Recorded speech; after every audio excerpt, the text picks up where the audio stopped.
welcome to my kitchen. My name is Luann Pygott, and today I am making a new recipe. It's called Chunky Apple Cake, and it comes with a butterscotch sauce. Oh, look at this. Okay, so there's the picture of the cake. Kind of small. But what you do is so you make it with brown sugar and butter and whipping cream. And you just like pour this warm sauce over it. Looks kind of a little bit like sticky toffee pudding to me, but it's called a chunky apple cake. So I'm going to make that today, and we're going to see. This is the first time I've ever made this. We're going to see how good it is. But if you've ever had any kind of a cake where you pour some warm, gooey sauce over it instead of icing, it's so good. And moist. So let's start with that. So I'm going to pull this up here. My mixer, I have a new stand. Well, it's not, I've had it, but I haven't used it. It's a little stand for my phone that I'm hoping is going to work better than the little clunky thing I've been using. As long as it holds it, and it may suddenly just swivel to the side or something all by itself. But we're going to hope this works. So, I'm only going to make half the cake recipe today, but I'll tell you the full recipe. So you are going to need half a cup of butter, which would be a stick of butter, softened. And so I'm going to put that in here. Trying to decide if that's, yeah, I think it's soft enough to mix. Right, let's see. We're going to find out here in a minute. Mix it together.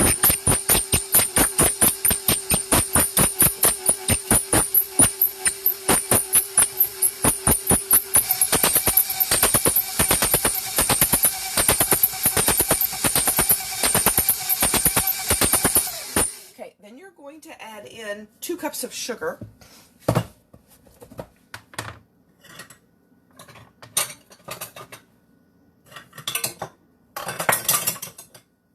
My measuring cup here.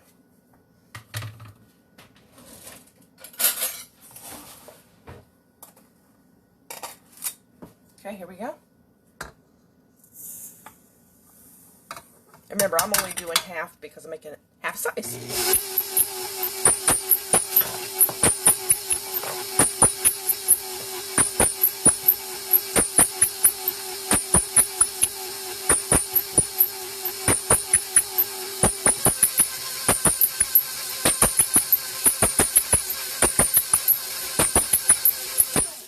I did this last time I made something. It worked so well. Take a knife when you have stuff sticking to a beater that's in a thing like this, and it comes right off with the knife. I'm like, oh, that worked better than anything I've ever done.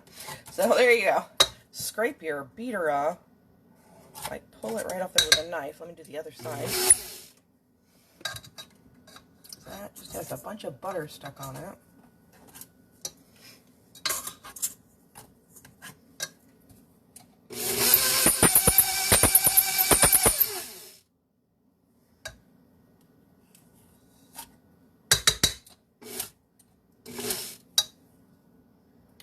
Make sure I got, oops, don't bump that phone. Make sure I got enough of it.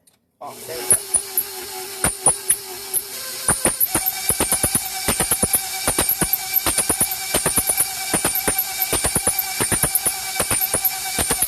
Okay, so you cream your butter and your sugar.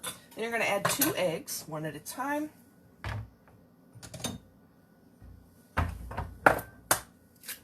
I always crack my egg into a little bowl, make sure the egg is okay. Sure you don't get any shell, and then you can dump your egg in there. And I'm only doing 1 because it's half the recipe, but you'll do 2 for the.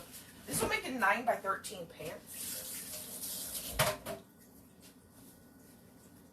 Okay, let's mix that.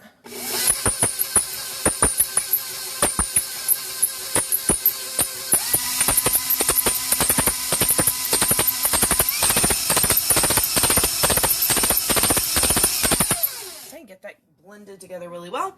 Then we're going to add half a teaspoon of vanilla.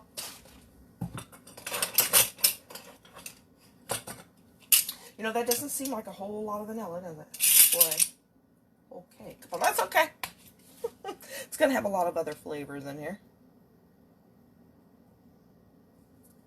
So if I happen to slosh a little bit extra in there, it's perfectly fine.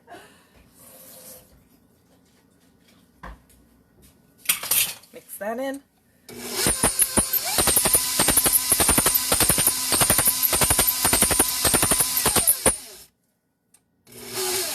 Okay, there we go. And then we are going to add everything else but the apples. Okay, so we're going to have 2 cups of all-purpose flour. There's my flour.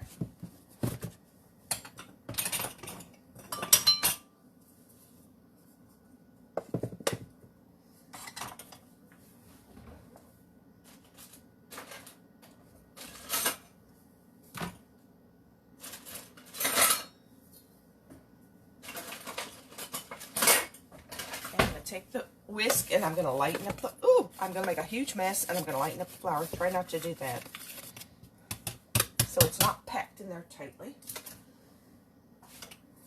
Then I'm going to, you want 2 cups of flour, I'm doing half of that. Then you're going to add 1.5 teaspoons of cinnamon.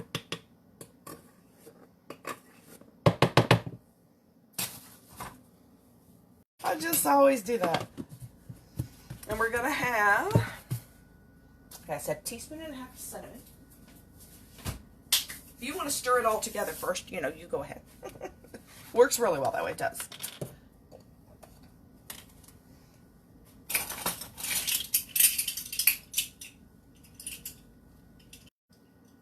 Give a little thing dried here. Okay, cinnamon, here you are.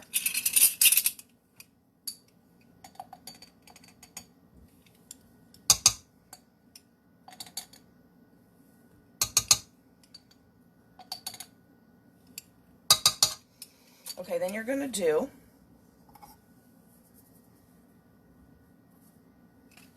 a teaspoon of nutmeg.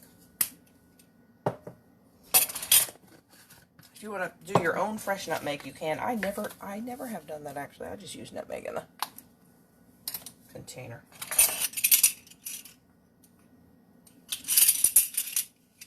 Some people really like to do fresh nutmeg. At least on TV they do. Then you're going to have 1/2 teaspoon of salt.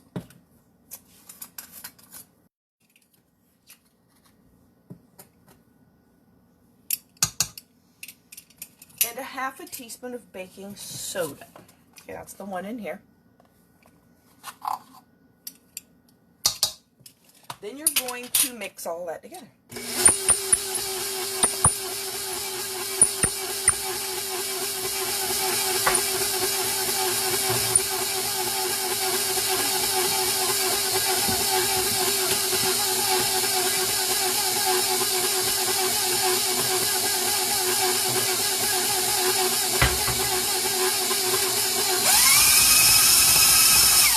There you go. Now it says, yes, batter will be stiff. It even says in there, batter will be stiff. Yep, looks pretty stiff. Okay, so it must be good. All right, so let's take my knife here. Take off some of these things clinging to the beater again. I gotta whip this around a little bit. There we go.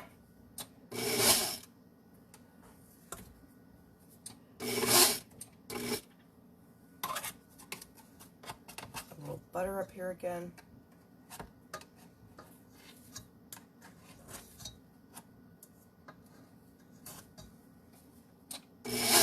There we go. Okay, so get. Are we back? Okay, my thing is having an issue. So hopefully, I don't know, how long was I gone there? I don't know. It's trying to reconnect. I switched to the Wi-Fi. Hopefully that's working. Okay, so we have my little cup here. My little cutting board. Which I don't even know if I need the cutting board. I probably do. And then I have some apples. These are Granny Smith apples. I always use Granny Smith. That's what I was trying to say, and I realized I'm not even connected. Well, isn't that dandy? So, Granny Smith apples. And I have my measuring bowl that I'm going to put them in. 3 cups. Okay, I'm going to peel the apple. So then you're going to put this in a 9x13 greased pan. And you're going to bake it for 40 to 45 minutes until it's done. Then we're going to, while it's baking, we're going to make the sauce, which I am real excited about. It's called butterscotch sauce. Did you know what makes a butterscotch sauce? I don't always like those butterscotch chips and butterscotch. I don't know, I never really like it. but I do like this sauce. So you know what it is? Basically, it's made with brown sugar. Pretty much it. It's brown sugar. Brown sugar and butter and cream. That's butterscotch sauce. Makes butterscotch. And it's a little caramely tasting sauce. So I'm putting my apple peel in this little bag. Get that out of the way. Okay, here we go. Cut it down the center.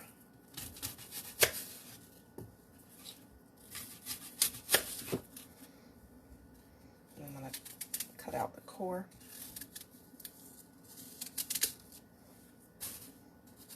And, oops, let's do that 4 times, and then we'll chop. I don't know how much this will, how many of these apples I need. I got 4 apples. I may not need all 4, but I don't know. Let's see how many it takes.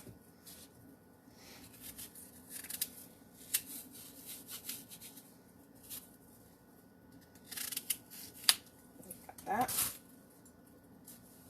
These are nice, big Granny Smith apples. You know, they have some, or at least sometimes in the store they do it. You can buy like the whole bag of them, and they, went in my cup.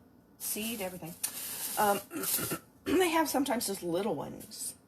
And I don't know why they always put the little ones in the bag, but they always put the little ones in the bag. I think they probably taste the same, but for some reason I love the big ones. It's like, I have that nice big apple. I feel like I'm getting that real apple. Alright, let's do these. Oops. Got stuff everywhere. Okay. So, you just cut it however you want. Just kind of cutting these. There's a little piece of seed there. Get off of that. Cutting it in thirds.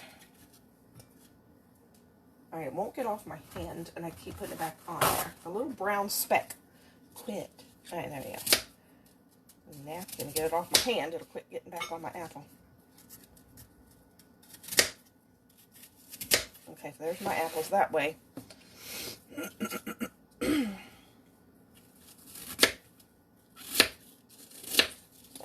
to chop them, put them in my measuring cup here.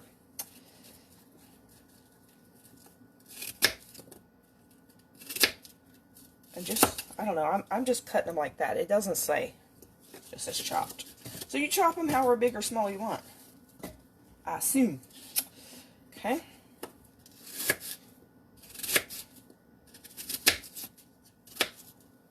Now let's see how much that was right there. Yeah, that's like a little, barely over a cup, so that's pretty good. Alright, so let's do, probably only going to need like 3 apples. Now that was 1. That's because they're so big. Use those smaller ones, you probably need 4, 5. Anybody else absolutely hate these things? I hate these things. Sometimes they're so hard to get off. Sometimes they fall off. Sometimes you can't. You have to bruise the fruit to get the dumb thing off. I hate them on tomatoes. Every one got to have a sticker. Of course, I guess that's good if you're trying to get a certain kind, you know, and you're like, is this the right kind? And the sticker will tell you. But sometimes apples, especially, they all look the same. They look similar. But, oh, I hate those stickers on fruit. When you're doing a whole bunch of fruit, you got to peel it off every single one.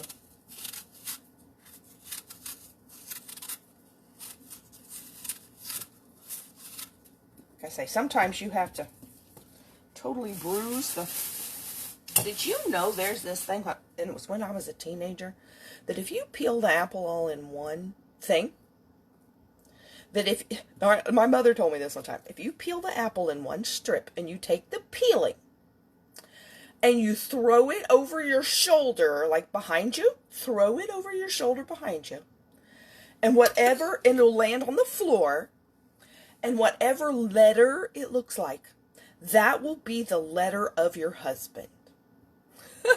Have you ever heard that little trick? Like your future husband, not your current one. If you already have a husband, it's better turn out to be the first letter of his name. But you throw it behind your shoulder. I did cut it kind of thick. I don't know if it'd work.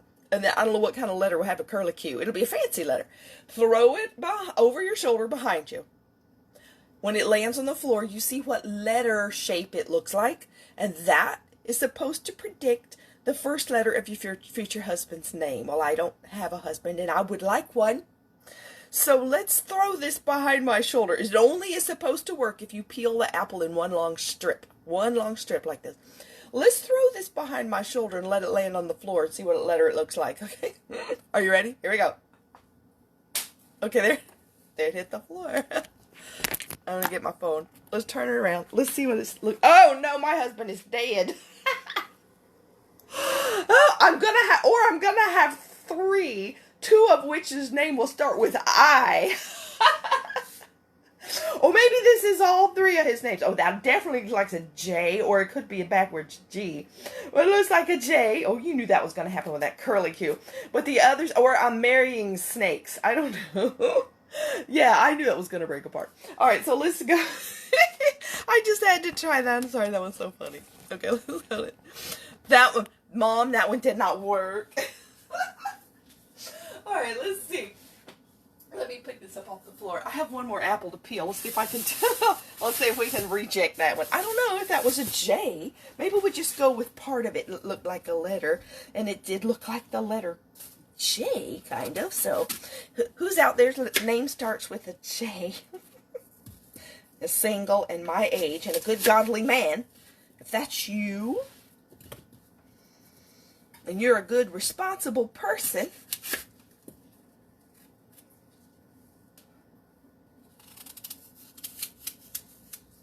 who wants a good godly woman,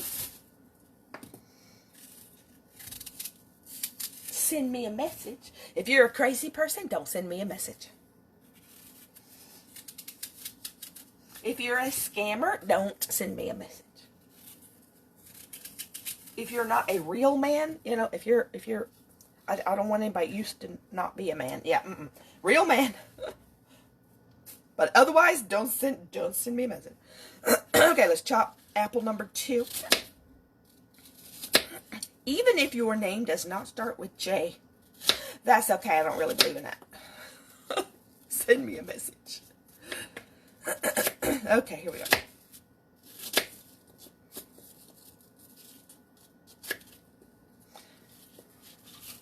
That in there. When I say I need somebody near my age, I am 58. If you are 30, no. If you are 80, no. My age, nearby, you know, somewhere in the vicinity. And you've got to live in my hometown. I don't want to move. Okay, so that's apple. That's apple number 2. Let's try apple number 3. Now, was that silly or what? Has anybody ever heard that? Have you ever heard that crazy thing? I know nobody's on here right now, but if you're watching a replay, have you ever heard that crazy thing my mom told me? If you throw the apple peel, I used to do that when I was a teenager. I used to get the letter G a lot. Well, because of that curly, you know, part of it's curly. I didn't marry, I did marry somebody with a G too, but didn't work out. Maybe it's a different person with the letter G. Okay, so I'm going to peel again. I wonder if I can get it to come off in one strip again and maybe make it a little thinner. It usually does, like, break in two.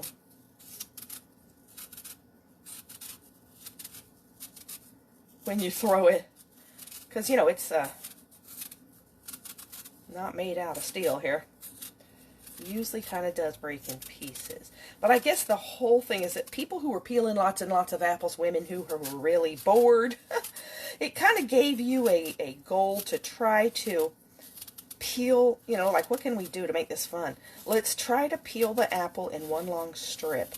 And then when they did that, they're like, yay, I did it. Okay, then they're like, okay, now what do we do with that? Throw it behind you, over your shoulder. Oh, look, it broke. Well, we'll throw it anyway, because I want to.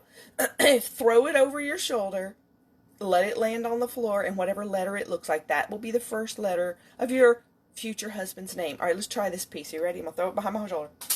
Okay, there it goes. Let's see what last one broke into 3 pieces. Let's see what this one did. Oh, not bad, not bad. Okay, what's that? So now that could be the letter S. So, with a, I don't see. So perhaps his name is Scott. If we look at it this way. There you go. So if you are, or that could be looking almost like a J too. So if you are a man that is my age, good godly man, that is single, only single. Your name starts with an S or T-U-V-W. I don't care. Send me a message. All right. I have been single for 8 years now. That's 8 years too long. Well, it's about 7 years too long. The 1 year off, the 1 year about, that was okay. I was not, after being so traumatized by my former experience. I needed a year to heal, at least a year. Do they say anybody does it? This goes through a divorce, you really should heal for a year before you go into another relationship. Some people don't, though, but that's just a recommendation, I guess.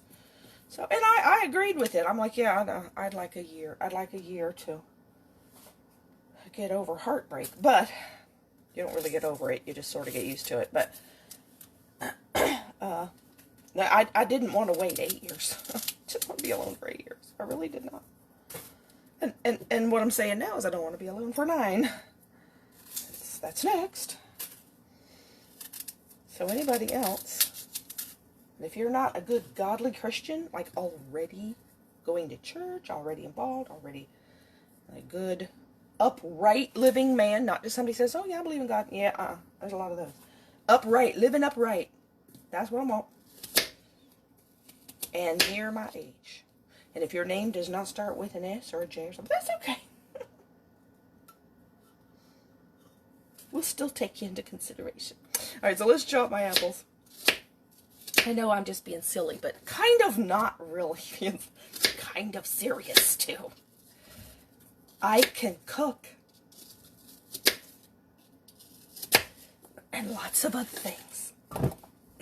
Okay, here we go. I'm very domestic. And I'm pretty funny, too.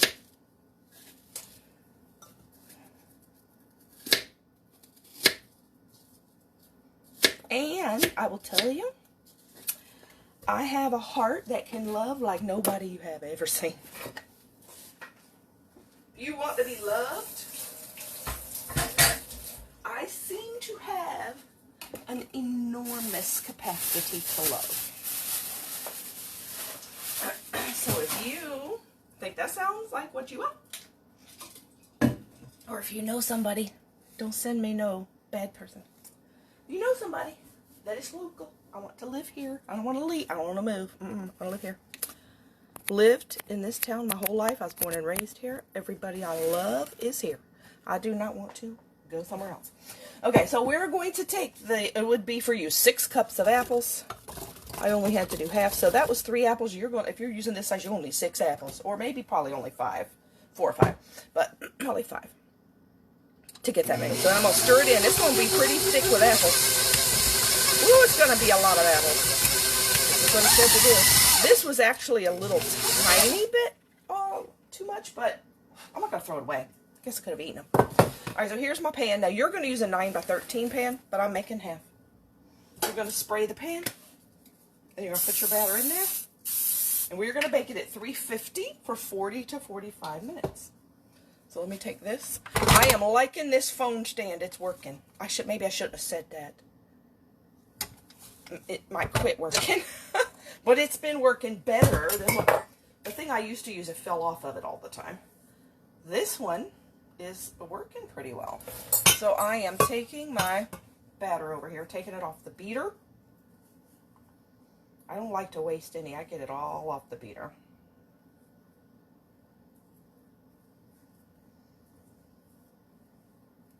You know, you hardly ever see them do this on cooking shows, but I think they just don't want to waste time on camera of taking all the batter off the beater. So they don't really ever do that.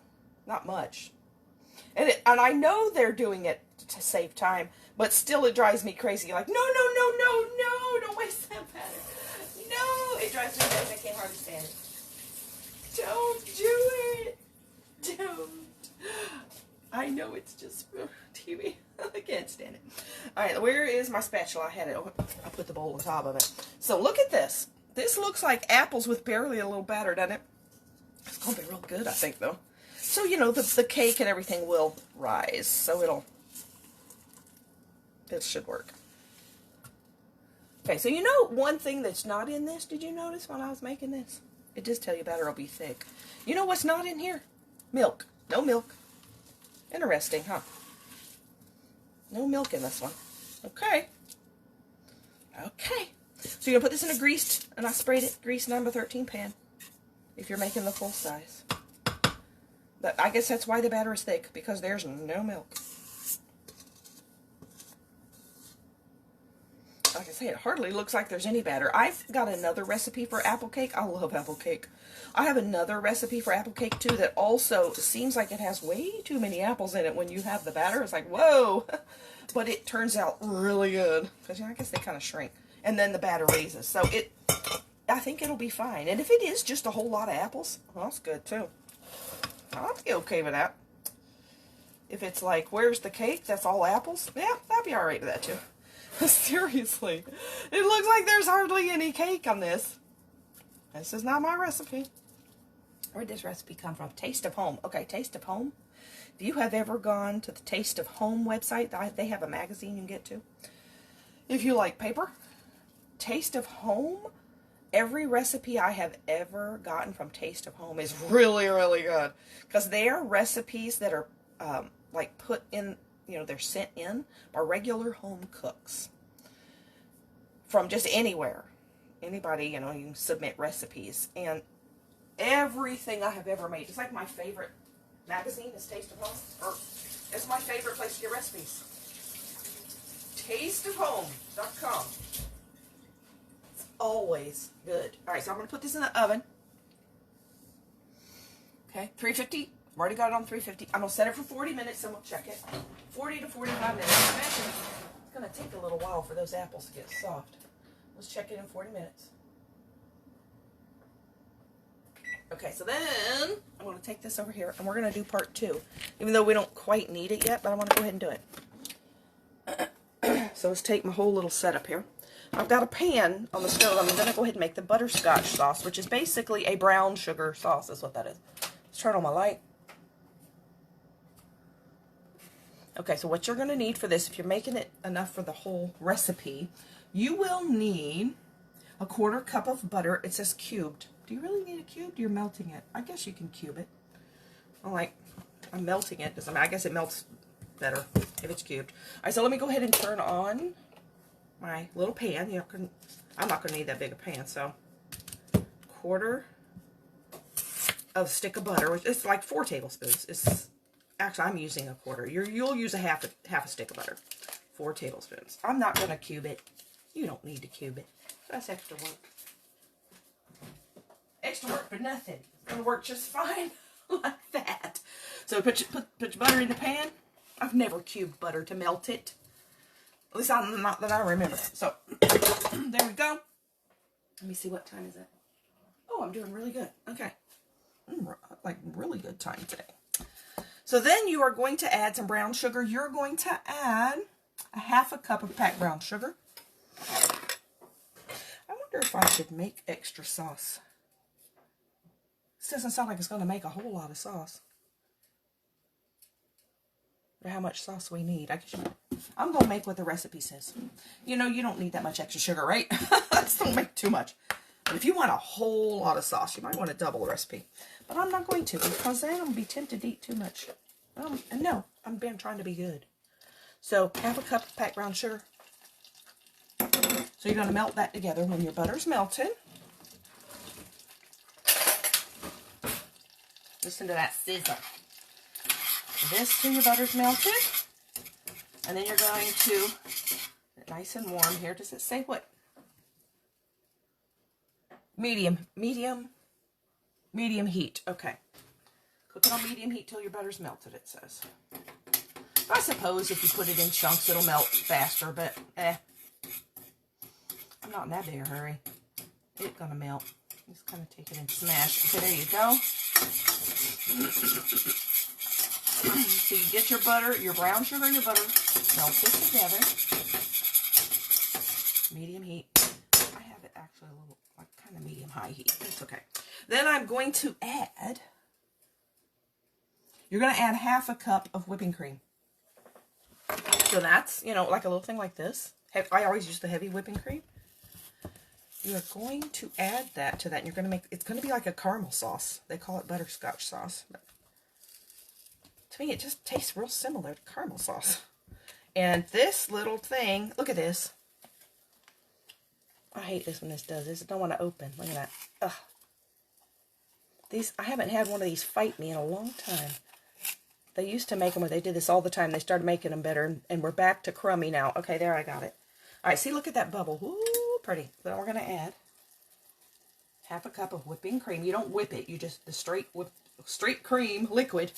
You add that in there. Oh, that's going to be so good. If you've never had a sauce like this, it's really, really good. So you pour it in and you stir it around till it's blended together.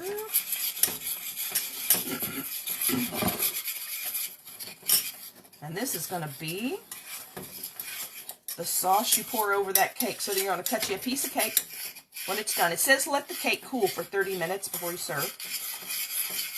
At least 30 minutes, I guess. Let the cake cool for at least 30 minutes, and then you're going to put your little piece on the plate, and then you are going to take and drizzle some of this on that cake. Oh, yeah, look at that. Drizzle, drizzle.